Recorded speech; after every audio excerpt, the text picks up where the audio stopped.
as much as what we had last season. I figured more. Eric, it was fantastic. The gloves are right. Yeah. All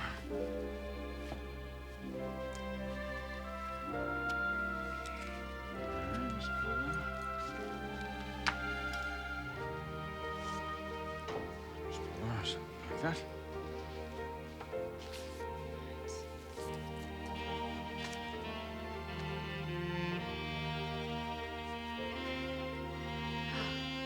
To be wearing 3 Forster originals in one day. I hope our princess knows how lucky she is. Well, I'm just glad the First Lady invited her only for a week. Otherwise, I would have run out of ideas. Oh, I doubt that. So, polo in the morning, luncheon at Camp David, and a sunset reception at the White House. What do you think? They're all so unique. It's as if each one was designed by a different genius. Well, thank you. Good Lord, I'm entertaining in an hour. Yeah, you're right. Do you realize how long we've been at this? Since this morning. You think my guests would accept that as an excuse? To any of Europe's top buyers and designers, I think they could relate. I want you to be there before they arrive. Are you sure? You're my right arm. Look, you want me to call Stan? He can bring some outfits over. You can change at the house. No, Eric. Why not? I don't think Stephanie would appreciate it. No. You're right. Especially not tonight. She's so anxious about this new catering service we're using. Well, listen, don't worry. I'm going to be there before any of the guests arrive. But I'd better get moving. And so had you.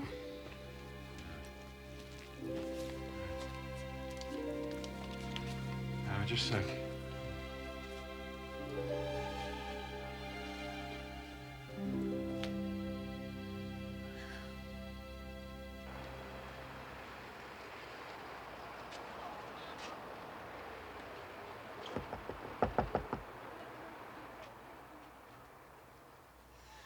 Beth, good. Here are the final menu changes for the Forrester party. Ruth, I'm not going to be able to work tonight. What? If you like, I'll call someone else. Beth, I don't want anyone else for this tonight. I'm sorry, I just can't do it. Well, why not? Is there a problem at home? It's, something personal. This is the first time the Forresters have called us to cater for them. Now, I don't have to tell you how important it is to land this account. You have plenty of capable people, Ruth. But this doesn't call for someone capable. It calls for the best I have, and that's you. Now, Beth, please, I'm asking you to help me on this. Ruth, I wish I could. I wish to heaven I could. And you know I wouldn't be standing here begging you if it weren't so important to me. I mean, this account could just turn us around. It's as simple as that. Now, I need you tonight. What is it? Tell me. I can't. My husband put 20 years in this business. 20 years. And it's still not on its feet. Now, when he died last fall,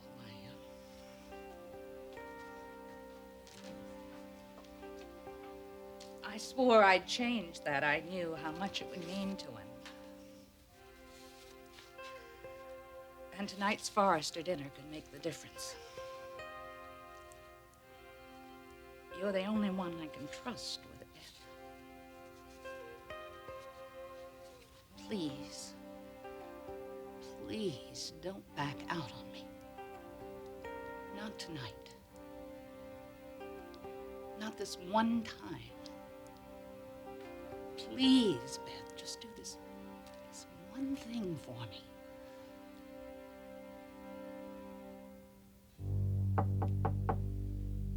Caroline, honey? It's Dad.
Come in.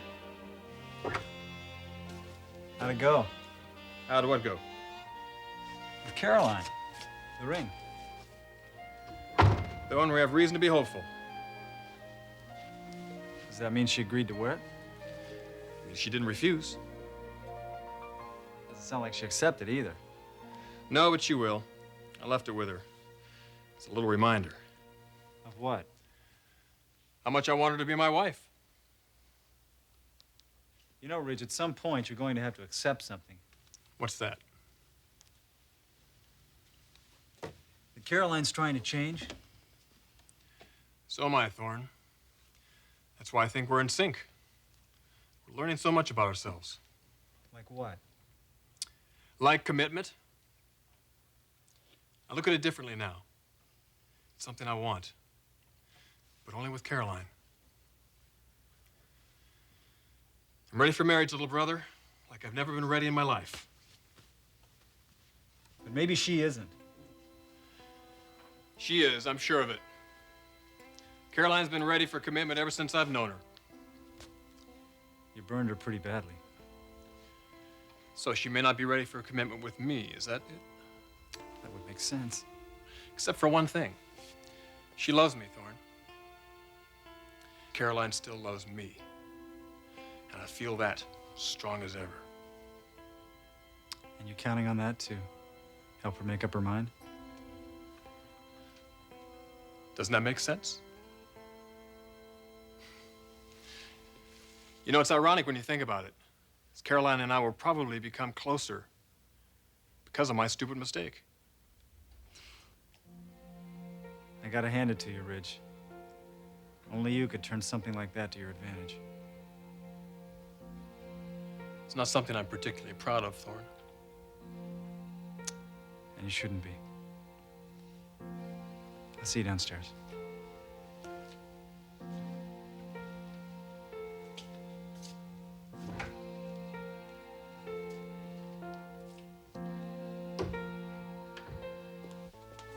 Mrs. Forrester? Yes. The caterers are here. Oh, good. I want to speak to whoever's in charge. Yes, ma'am.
Dad, Please don't be upset with me.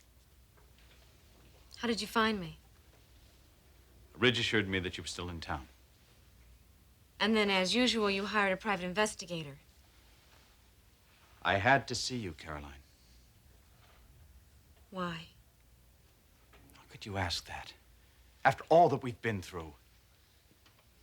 Honey, my God, life without you at home is just Daddy, stop it. Okay, so you found me now. Would you please go?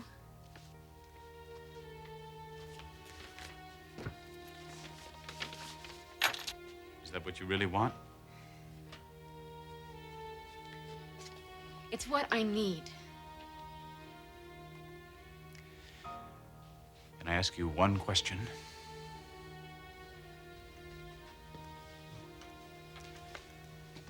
What's this all about?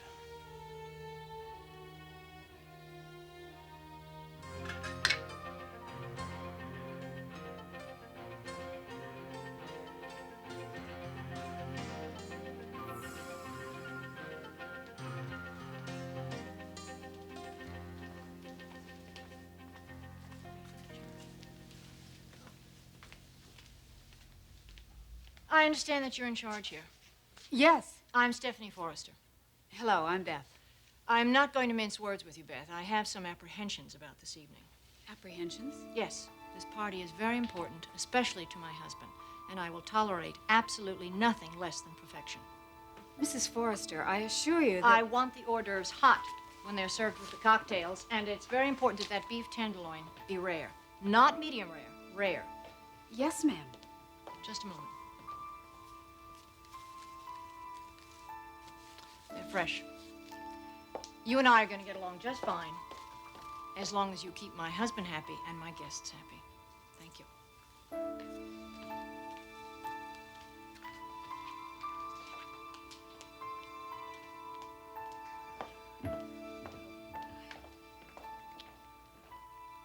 How did you do it? Do what? Manage to look so ravishing in such a short amount of time. Well, this dress you designed certainly helped. Not that that body needed it.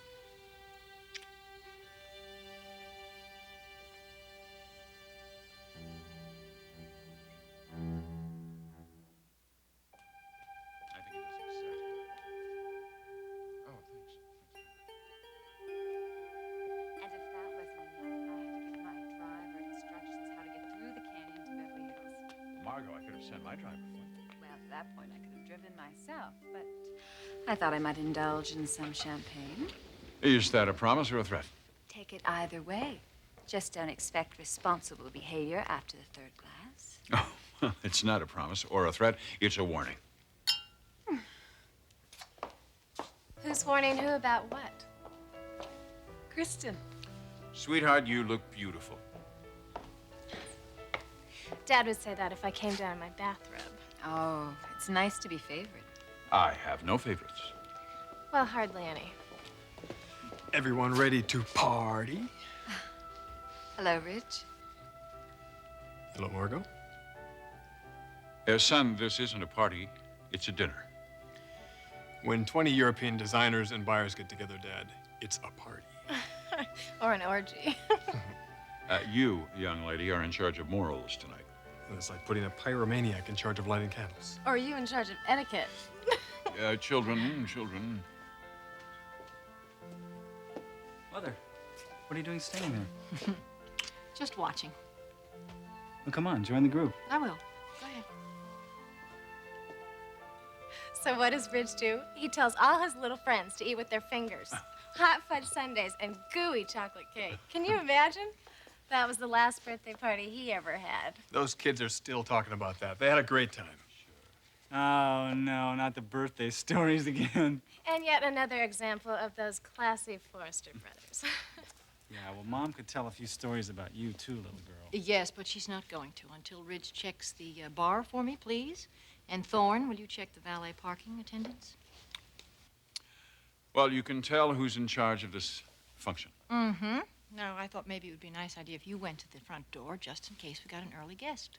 All right. You look wonderful. Thank you. Come on, sweetie.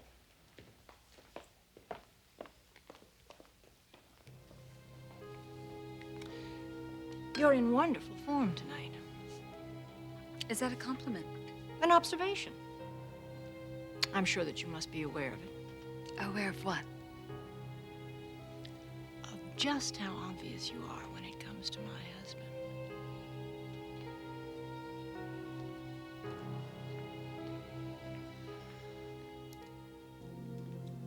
And I promise you, Beth, from the bottom of my heart, if I ever amount to anything in this world, the first thing I want is for you and I to marry.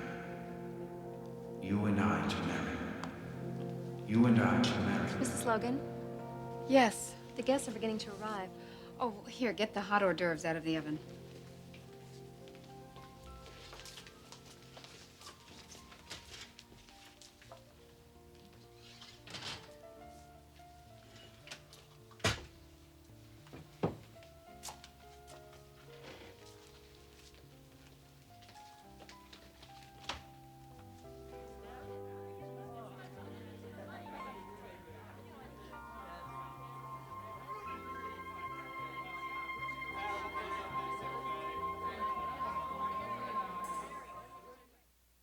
Ridge gave it to me.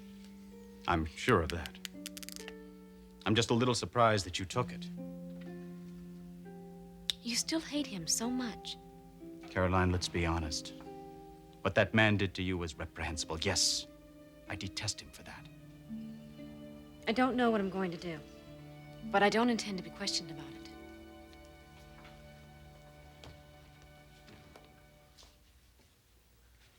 You know, before this man came into your life, you and I were as close as a father and daughter could possibly be. Now look at us. Distant, estranged, living apart. Whose fault is that, Caroline? If it's mine, I would gladly be responsible for doing whatever I can to make up for it. But can't you see the position I'm in? I can't make up for it because it is not my fault. The man came into your life and took advantage. I even have the proof that you can continue to defend him, to act as though I wronged you. Can't you see how unfair that is? I don't defend Ridge. I hate what he did to me. But I also hate what you did. The two men that I loved the most hurt me more than I ever thought I could be hurt. Can't you see why I have to be living here alone?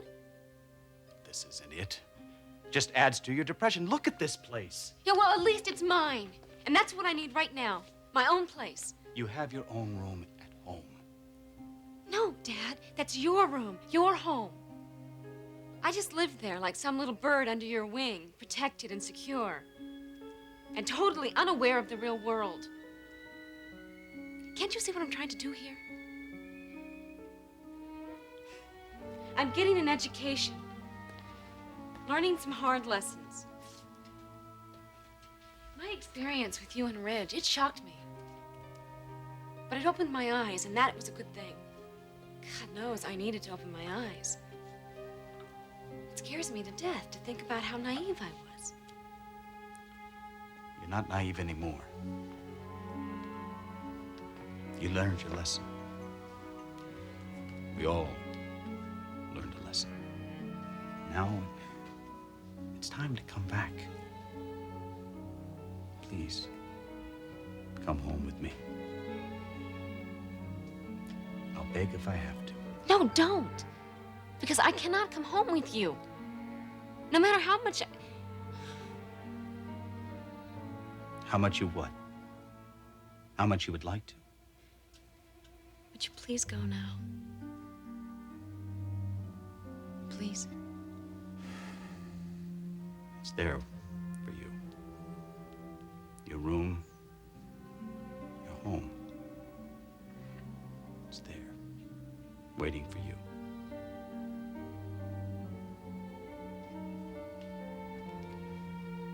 I'll be there too, as well. Waiting.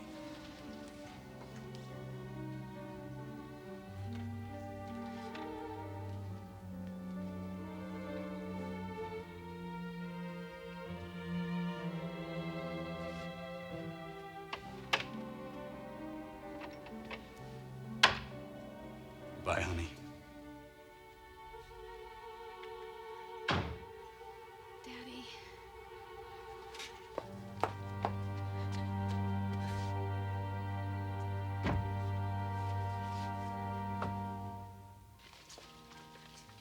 Beth, the guests are arriving. I'd like you to start serving immediately. Right away, Mrs. Forrester. All right, let's go.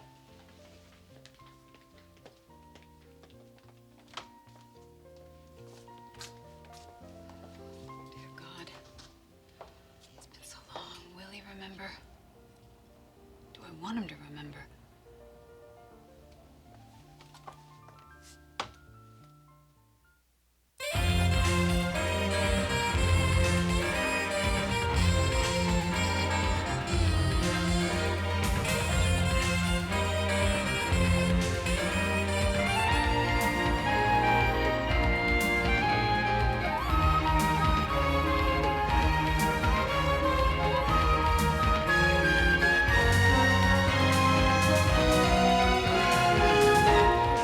provided by Stephen Dweck.